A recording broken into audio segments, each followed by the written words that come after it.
ഇന്ന് തന്നെ ഡൗൺലോഡ് ചെയ്യൂ. കാണൂ നിങ്ങളുടെ ഫേവറേറ്റ് ഷോസ്.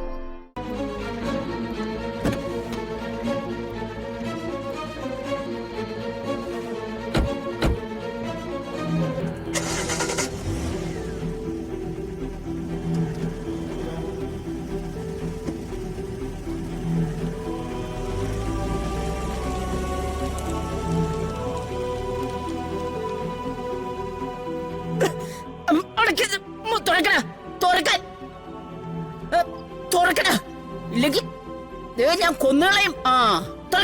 അങ്ങോട്ട് മാറി നിൽക്കട്ടാ തിരുമേനി. എന്നാ ഞങ്ങൾ അങ്ങോട്ട്. ഓ ശരി, അങ്ങോട്ട് മാറി നിൽക്കാനാ പറഞ്ഞേ. ഭ്രാന്തമാര് വന്നേക്കുന്നു. ചെല്ലട്ടെ യശോദേ. ശരി തിരുമേനി. ഓ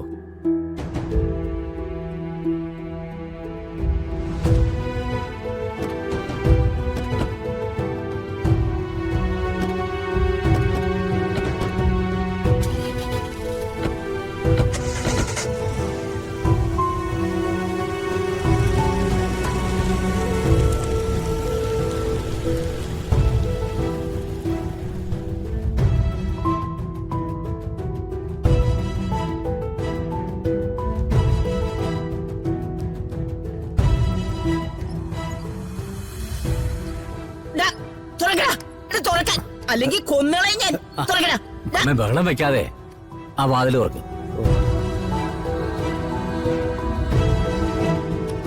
അമ്മേ നീ മിണ്ടരുത്. മാറങ്ങോട്ട്. എടി അമ്മേ. രാധികേ, എടി അവിടെ നിൽക്കാൻ. എടി നിൽക്കാനാ പറഞ്ഞത്. എവിടെ എവിടെ? അയ്യോ അയ്യോ. അമ്മേ അമ്മേ എന്തെങ്കിലും പറ്റിയോ?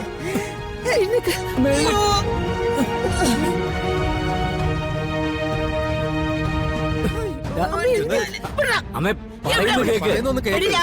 പറയട്ടെ.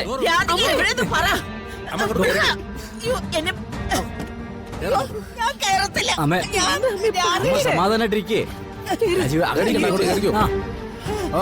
അകത്തേക്ക് അടച്ചടച്ച്.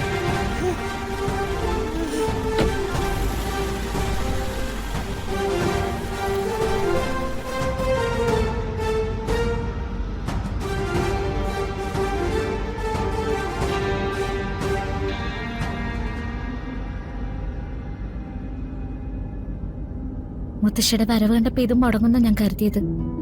മുത്തശ്ശിയുടെ ഈ അവസ്ഥയിൽ വിഷമമുണ്ട്.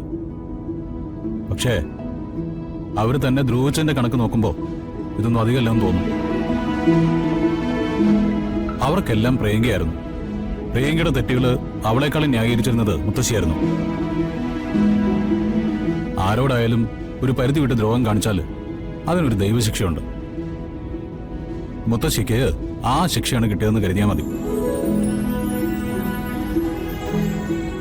പ്രിയെ ജീവനോടെ കണ്ടുവെന്ന് മുത്തശ്ശി പറഞ്ഞപ്പോ എന്റെ ഉള്ളിലൊരു തീ പോലെയായിരുന്നു. പക്ഷെ എനിക്കങ്ങനെ തോന്നിയില്ല. ഇതിലും വലിയ കള്ളങ്ങൾ വിളിച്ചു പറയുന്ന ആളാണ് മുത്തശ്ശി. അവർക്ക് ഈ വിവാഹം മുടക്കണം എന്നുള്ള ആഗ്രഹം മാത്രമേ ഉണ്ടായിരുന്നുള്ളൂ.